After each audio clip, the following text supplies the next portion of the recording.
આજે એક એવા આશ્રમની વાત કરીશું કે જે અમે ગયા વર્ષે જ ચોમાસામાં જ અનુભવેલી અને જાતે સાક્ષી બનેલા છીએ.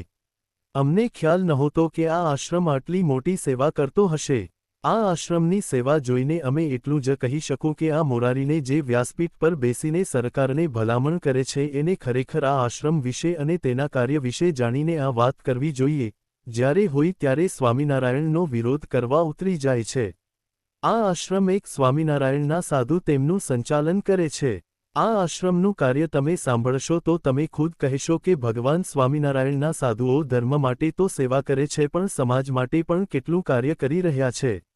ડાંગમાં સુરતથી જતી વખતે સાપુતારા ગામની પહેલા જ એટલે કે હિલ સ્ટેશન પર જતા પહેલા જ અંબિકા વેલી હોટલની એકદમ 50 મીટરના અંતરે આ સંતોકબા આશ્રમ જેપીપી સ્વામીના આશ્રમ તરીકે ઓળખાય છે. જેમના ટ્રસ્ટનું નામ પ્રયોશા પ્રતિષ્ઠાન ટ્રસ્ટ છે અને સુરતના હીરા ઉદ્યોગપતિ ગોવિંદભાઈ ધોળકિયાની ખૂબ મોટી સેવા અને સહકારથી આ આશ્રમનું નામ તેમના બા સંતોકબાના નામે રાખેલું છે.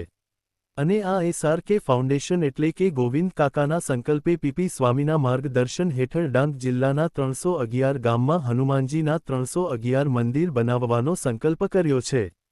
અને એમાંથી 111મી વધુ મંદિરો બની પણ ગયા છે. મંદિર બનાવીને આજુબાજુ વિસ્તારના લોકોને હનુમાન ચાલીસા શીખડાવવાની અને હનુમાનજીના થાળ કઈ રીતે બનાવો અને માઇક, સ્પીકર, સંગીતના વાજિંત્રો જેવા સાધનો આપીને દરરોજ ભક્તિ, આરતી, થાળ કરવાના અને દરરોજ સત્સંગ સભાઓ થતી થાય એટલે મંદિરની ચાવી ત્યાં વિસ્તાર કે ગામમાં આપી દેવાની. અને આ પીપી સ્વામીના 2 આશ્રમ અમે ત્યાં જોયા. પણ ડાંગ અને દાદર એન્ડ નગર હવેલી વિસ્તારોમાં તેમની 4 શાળાઓ અને 7 છાત્રાલયો આવેલી છે. અત્યાર સુધીમાં કુલ 3200 વિદ્યાર્થીઓ ભણી ગણીને સારી નોકરી અને ધંધામાં સેટ થયા છે અને ભણી રહ્યા છે.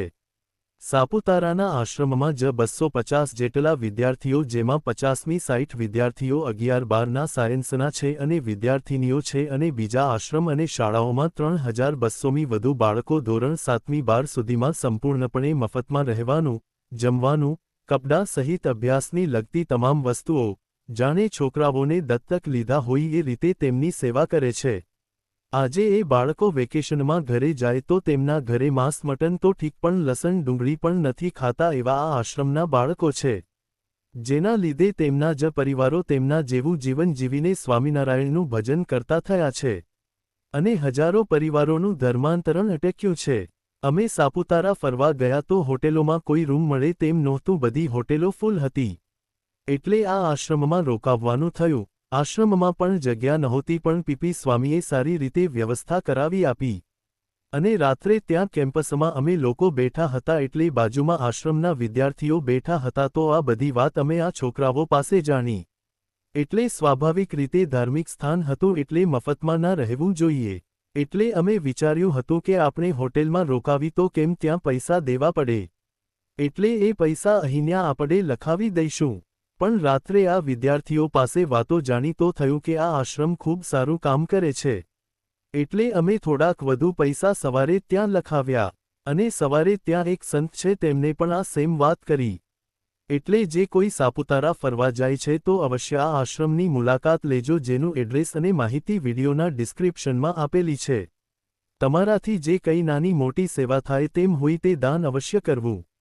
આ સ્વામિનારાયણ સંપ્રદાયની તમામ સંસ્થાઓની શરૂઆતનો ઇતિહાસ જોવી તો ખરેખર એમ થાય કે કઈ રીતે આ સંતો આવું કાર્ય કરી શકતા હશે.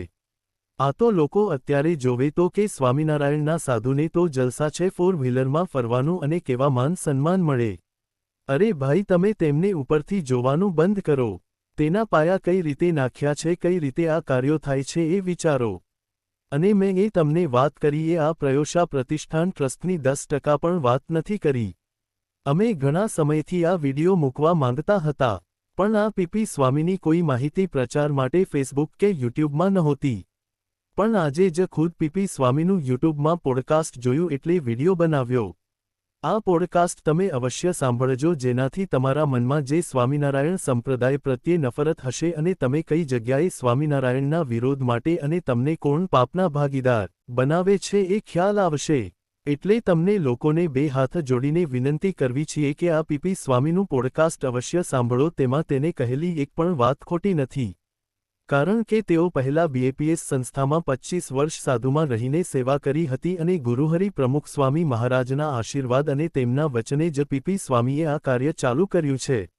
આ તો વાત કરી એક સ્વામિનારાયણ સંતની, પણ તમે વિચાર કરો, પ્રમુખ સ્વામી મહારાજે પણ વર્ષો પહેલાથી આદિવાસી વિસ્તારોમાં ચાલી રહેલી ધર્માંતરણની વટાળ પ્રવૃત્તિને પહોંચી વળવા અને જળમૂળમાંથી ઉખાડી ફેંકવા માટે તેમને મંદિરો, શાળાઓ અને છાત્રાલયો બનાવીને સંતો સતત આદિવાસી વિસ્તારોમાં વિચરણ કરીને આજે પણ સત્સંગ દ્વારા સનાતન ધર્મના પિયુષ પાઈ રહ્યા છે. આવી રીતે ધીરે ધીરે બીજી અનેક સ્વામિનારાયણ સંસ્થાઓ દ્વારા આદિવાસી વિસ્તારોમાં પ્રવૃત્તિ ચાલુ થઈ આજે ઘણું બધું આદિવાસી વિસ્તારોમાં ચાલતી વટાળ પ્રવૃત્તિને અટકાવી શકી છે. ત્યારે આજે યશ લેવા માટે ગુજરાતના પ્રખ્યાત કથાકાર મોલારી બાપુએ ગુજરાતના ગૃહમંત્રી હર્ષ સંઘવીને વ્યાસપીઠ પર બેસીને સલાહ આપે છે કે તમે આદિવાસી વિસ્તારોમાં ચાલતી ધર્માંતરણ પ્રવૃત્તિ પર ધ્યાન આપો અને અટકાવો. અમે તમને જે કીધું કે જેપીપી સ્વામીનું પોડકાસ્ટ જોવો, એમાં ખ્યાલ આવશે કે સરકારે કેટલી મહેનત કરી છે. સરકાર આમ ડાયરેક્ટ સહાય ના કરી શકે, એટલે આવા ટ્રસ્ટ દ્વારા સરકારે ખૂબ જ સહકાર અને મદદ કરી છે. આ ખોટા સનાતન કરનારાઓને નથી દેખાતું. અને ગુજરાતના લોકોને પણ ખાસ વિનંતી કે ક્યારેય કોઈનો વિરોધ કરતા પહેલા સાચી માહિતી સુધી પહોંચવાનું રાખો, કારણ કે આવા સારા કાર્યો કરતા હોય તેની નિંદા અને વિરોધ કરવાથી આપણે પણ પાપના ભાગીદારો બનતા હોવી છીએ. અને ખાસ આ પોડકાસ્ટ અવશ્ય જોવો.